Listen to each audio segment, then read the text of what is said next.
परम शांति बाबूजी।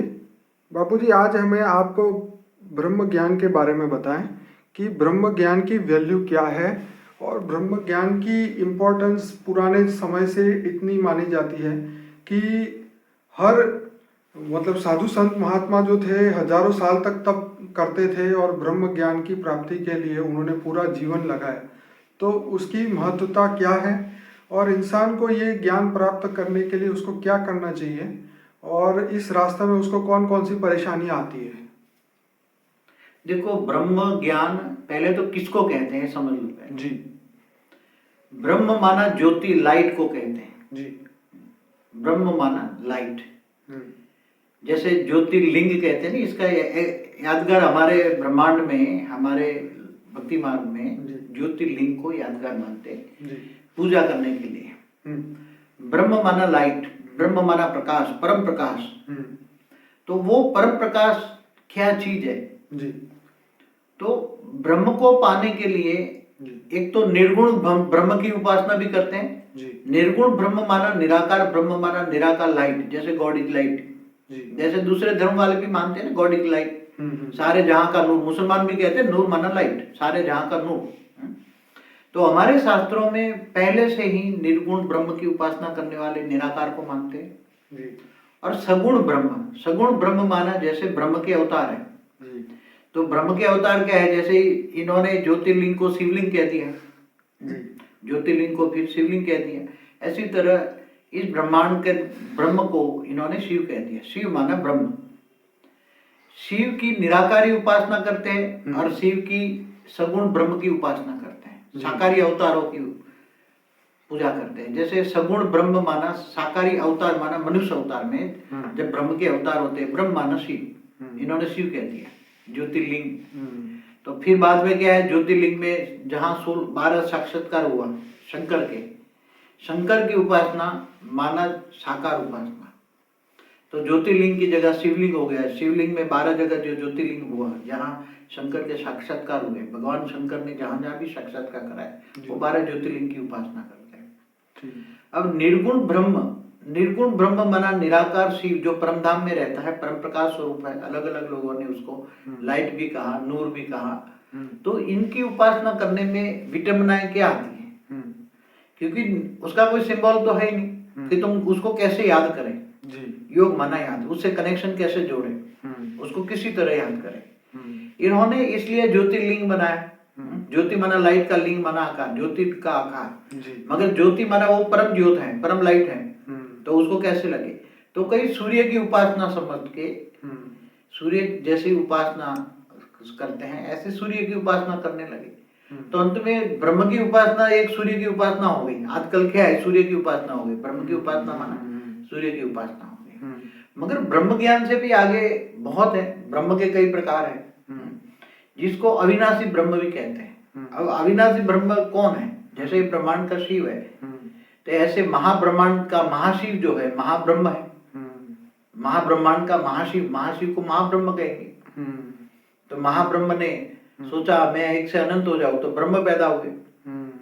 तो ऐसी तरह परम महाशिव जो यूनिवर्स का मालिक है, परम महाब्रह्म भी है। फिर भी ये सभी विनाशी ब्रह्म है। क्या है? अविनाशी ब्रह्म नहीं है। क्योंकि शिव, ये ब्रह्मांड का विनाश होता है। महाशिव महाकाल बन के अनंत कोटि ब्रह्मांडों को विनाश कर देता है। तब ये ब्रह्मांड का शिव भी जीव बन जाता है। ऐसी तरह जब यूनिवर्स परम महाब्रह्म भी, जब महाब्रह्म को भी वो विनाश कर देता है, इसलिए अविनाशी ब्रह्म की उपासना करते हैं। अविनाशी ब्रह्म क्या है?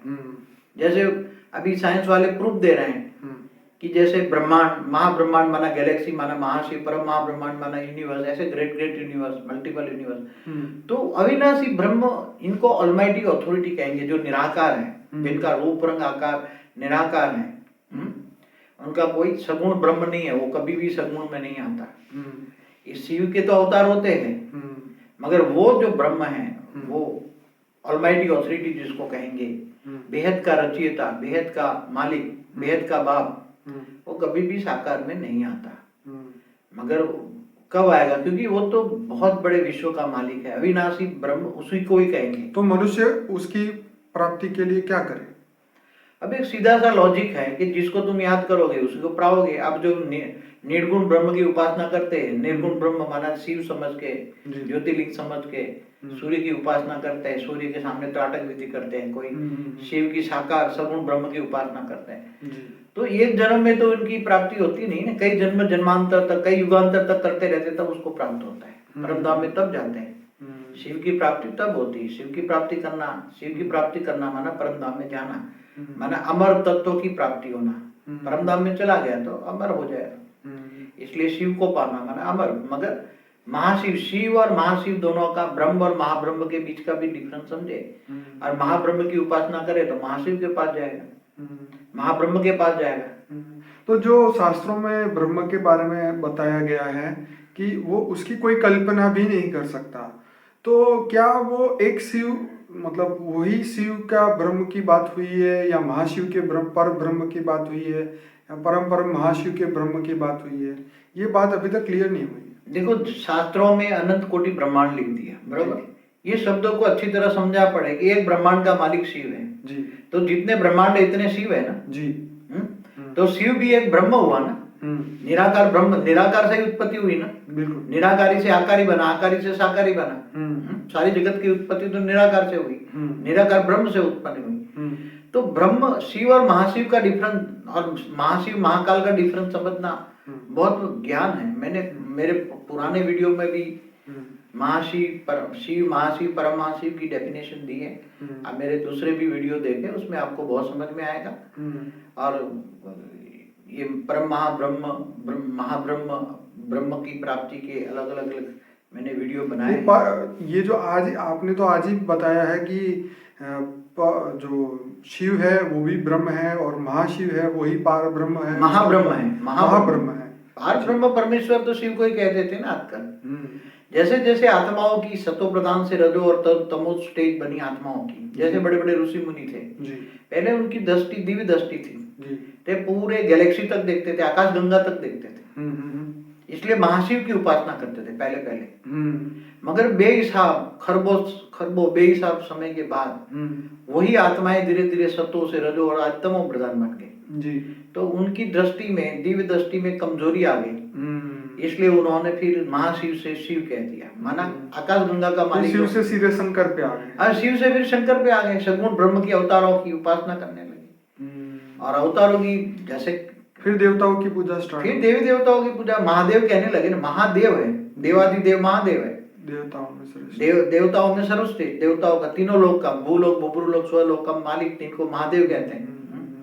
तो इसलिए धीरे धीरे आत्मा की जैसे जैसे डाउनफॉल हुई, आत्मा सतो से रजो, रजो से तमो बनती गई, ऐसी तरह आत्मा की स्टेट डाउन हुई, ऐसी तरह ज्ञान भी डाउन हो गया। इसलिए शास्त्रों में भी बहुत शब्द एडिशन ऑल्टरेशन होता गया, इसलिए पार ब्रह्म परमेश्वर शिव को ही कह दिया, महाशिव की जगह शिव आ गया। कई जगह तो मैंने एक पढ़ा है, जैसे हमारा गुजराती में जो नरसिंह मेहता हुआ जूनागढ़ में, उन्होंने क्या कहा, श्री हरि को पर ब्रह्म परमेश्वर कह दिया। अखिल ब्रह्मांड मां एक तू श्री हरे जूझ वे रूपे अनंत भाषे, वेद मां वेद तू तत्व मां तत्व तू।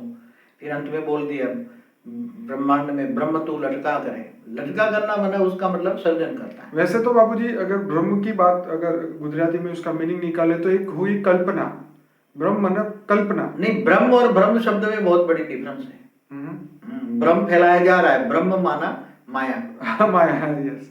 तो माया तो जो सगुण ब्रह्म के जो उपासक है, वो माया में शंकर की उपासना करते हैं, साक्षात्कारों की अवतारों की करते हैं, तो वो निर्गुण ब्रह्म को कुछ नहीं मानते, और जो निर्गुण ब्रह्म को मानने वाले हैं वो सगुण ब्रह्म को नहीं मानते। दोनों में बहुत ही लड़ाई हुई है पहले, द्वापर में पूरी सगुण ब्रह्म, और फिर श्री हरि को भी ब्रह्म मान लिया इन्होंने। तो शिव और श्री हरि बहुत द्वापर की लड़ाई हुई है, बहुत जबरदस्त लड़ाई हुई है। जो शिव को मानने वाला जो निर्गुण ब्रह्म को भी मानता है, तो ये सब बहुत शास्त्रों में बहुत लड़ाई है। तो क्या बापूजी ये कलयुग का इंसान जो है वो क्या शिव ब्रह्म तक पहुंच सकता है? क्या वो महाब्रह्म तक पहुंच सकता है? सबसे बड़ा क्वेश्चन। देखो, सबसे बड़ा क्वेश्चन है ज्ञान। तुम्हारे पास जितना ज्ञान होगा इतना तुम सोचोगे ना। आज कोई डॉक्टर इंजीनियर बनना चाहता है, कितना पढ़ाई पड़ता है? बहुत, बचपन से। तो ये आधी जिंदगी तो उसको पढ़ाई में जाती है। बिल्कुल। तो ऐसी तरह ज्ञान मार्ग है, ज्ञान की गहराई में जितना तुम जाओगे, तुम सोचो पहले कि सितारे क्या है, किसी को पता ही नहीं था कि सितारे क्या है।